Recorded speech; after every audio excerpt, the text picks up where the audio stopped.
আসসালামু আলাইকুম। কেমন আছেন সবাই? আলহামদুলিল্লাহ আমি অনেক ভালো আছি। আজকে আমার মেয়ের বার্থডে। আর আমি আজকে একটা সালাদ করছি।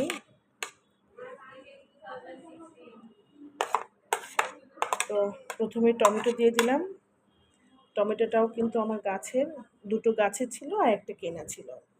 আর এখানে একটা পাকা কলা নিয়েছি, একটা শসা নিয়েছি আর ২ টা সসেস এভাবে গোল করে কেটে একটু ভেজে নিয়েছি। এখানে ২ টো ডিম আছে, সিদ্ধ ডিম। আর ১ মুঠি এই যে চিনাবাদাম একটু রোস্টেড করে নিয়েছি। আমার বাগানের কাঁচা মরিচ, এটা আসলে কলা মরিচ হিসাবে কিনেছিলাম, কিন্তু এখন কাঁচা মরিচ হয়ে গেছে, কোনো ঝাল নেই। আর এই যে এই মরিচটার হালকা একটু ঝাল আছে। তো এই যে আর কি একটু কালারফুল করছি, এই জন্য একটু দিলাম, কালো সবুজ সব কিছু মিলিয়ে। তো এর ভিতরে একটু গোলমরিচ দিয়ে দিচ্ছি 1/2 চা চামচ।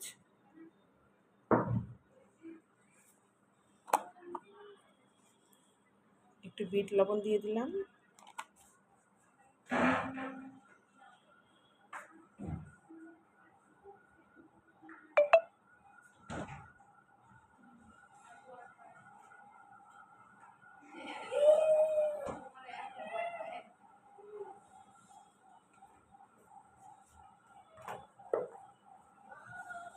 একটু টক দই ছেঁকে রেখেছিলাম, টক দই ছেঁকে দিয়েছিলাম, টক দই দিলাম, একটু ধনেপাতা কুচি,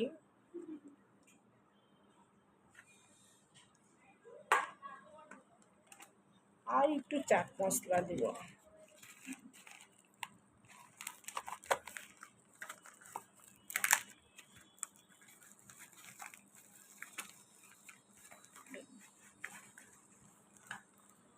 একটু চাট মশলা দিয়ে দিলাম।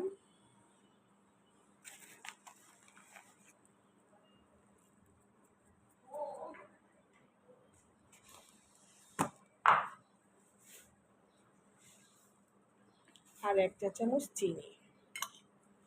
সবগুলো দিয়ে খুব ভালো করে আমি মেখে নিচ্ছি।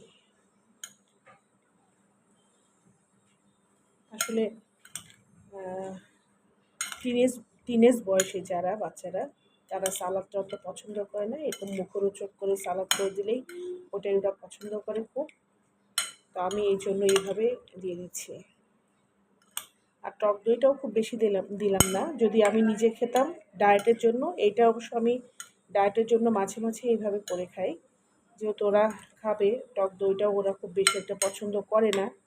জাস্ট আমি একটু নামমাত্র 1 টেবিল চামচ একটু টক দই দিয়েছি।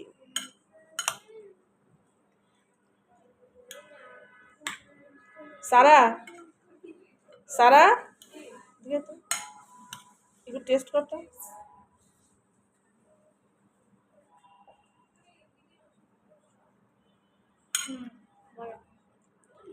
তো মেয়ের আজকে যেহেতু বার্থডে, ওর পছন্দের খাবারগুলো একটু করেছি মোটামুটি।